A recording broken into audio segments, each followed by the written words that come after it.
Ali Baba and the 40 Thieves. There's this dude. His name's Ali Baba. Ali Baba didn't have much money, but what he did have was a money-costing wife. Don't get me wrong though, Ali Baba loved his wife a lot. Unlike his brother Kasim, Ali Baba married his wife for love. Kasim was the opposite of Ali Baba. He didn't have love, but he had money. Kasim married a wealthy woman in order to make it big, but there wasn't true love. Kasim used the money from his marriage to expand his father's business that he took control of and became very rich indeed. Ali Baba was a woodcutter, having to collect and cut firewood in a faraway forest. Oh yeah, I forgot to say, the reason why the forest is far away is because they live in a desert. Anyways, Ali Baba just coincidentally heard a large group of 40 thieves, now you know where the title came from, trying to find their treasure. They stop at a cave, which is blocked by a ginormous boulder. Their leader says, "Open sesame!" And the huge boulder rolls away, leaving an opening in the cave. The thieves go in, saying, "Close sesame!" to close the rock behind them. Ali Baba gets super excited and waits for them to leave before saying, "Open sesame!" and going in as well. He finds piles upon piles of gold inside the cave. He takes a small bag of coins. Since he's not greedy, he simply needs enough to get by with his family. He goes back home and he shows it to his wife, who's obviously super happy.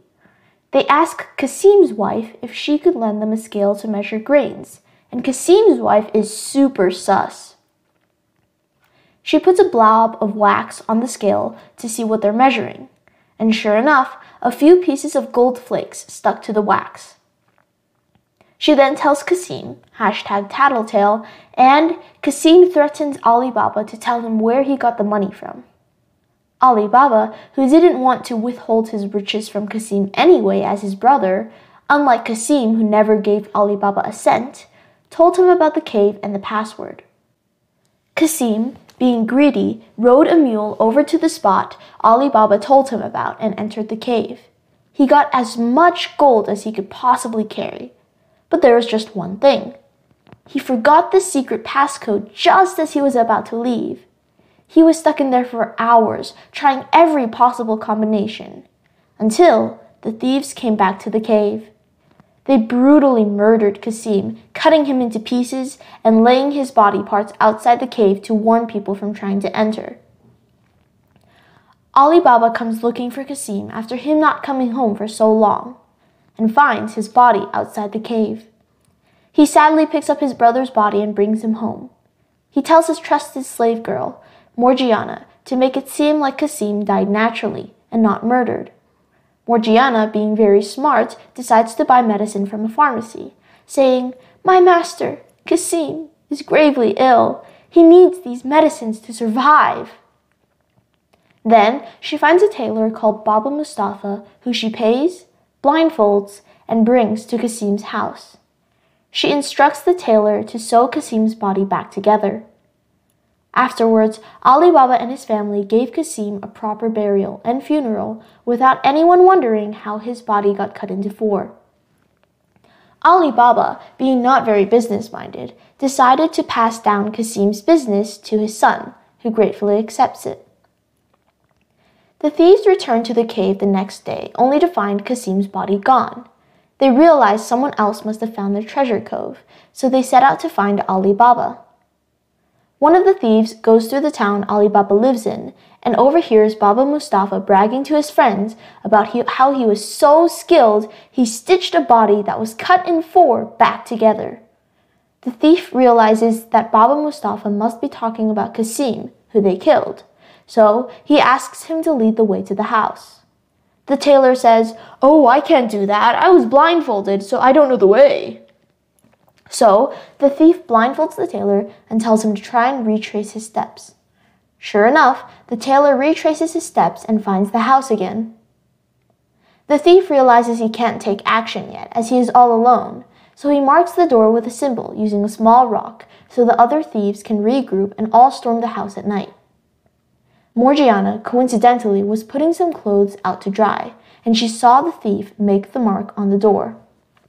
Realizing what the thief was trying to do, Morgiana spent the rest of the afternoon making the same mark on all the doors of all the houses in the whole city. That night, when the 40 thieves stormed the city to kill Ali Baba, they were frustrated to find that all the doors had the same mark. The leader of the thieves, in his anger, killed the thief that was supposed to have made the mark. The next day, another thief found Baba Mustafa and tried the same thing again.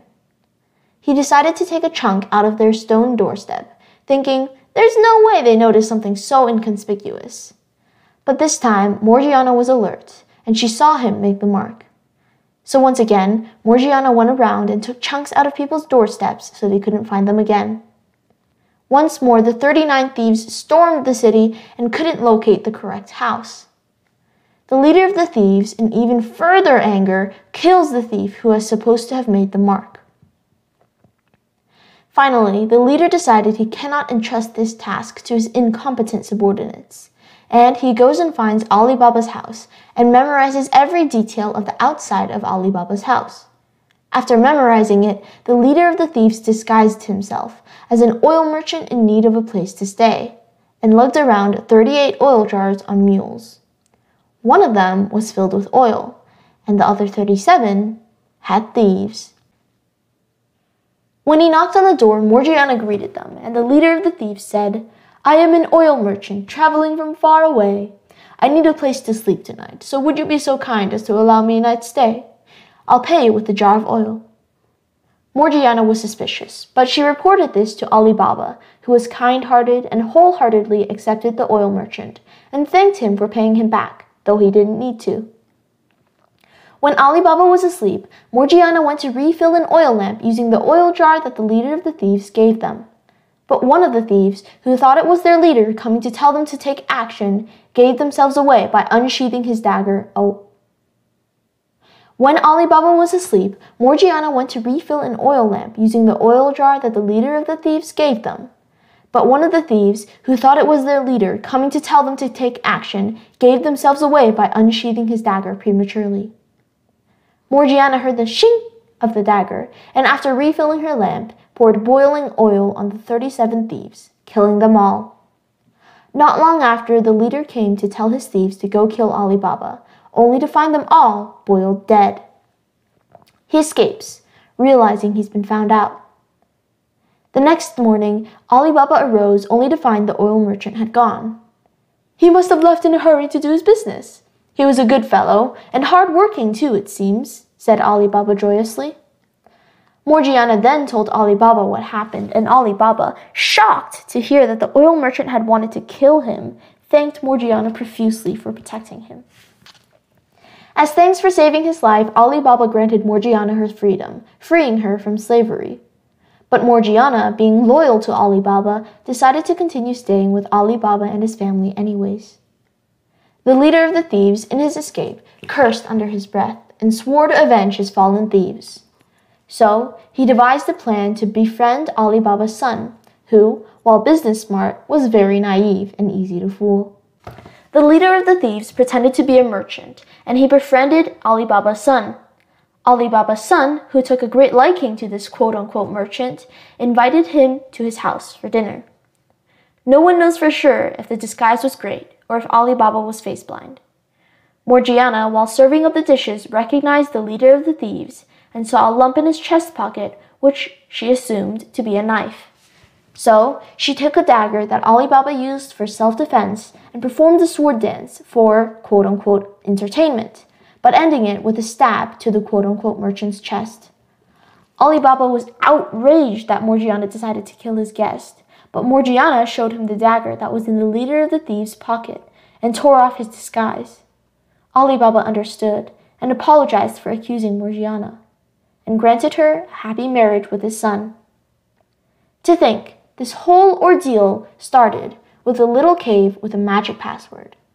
It started with 42 people who knew about it, and now there was only one. Ali Baba vowed to never take more than he needed from the cave, and to never tell anyone else about it, lest the great chain of misfortunes that befell Ali Baba and the thieves befell them as well. The end. Thank you for watching. See you next time.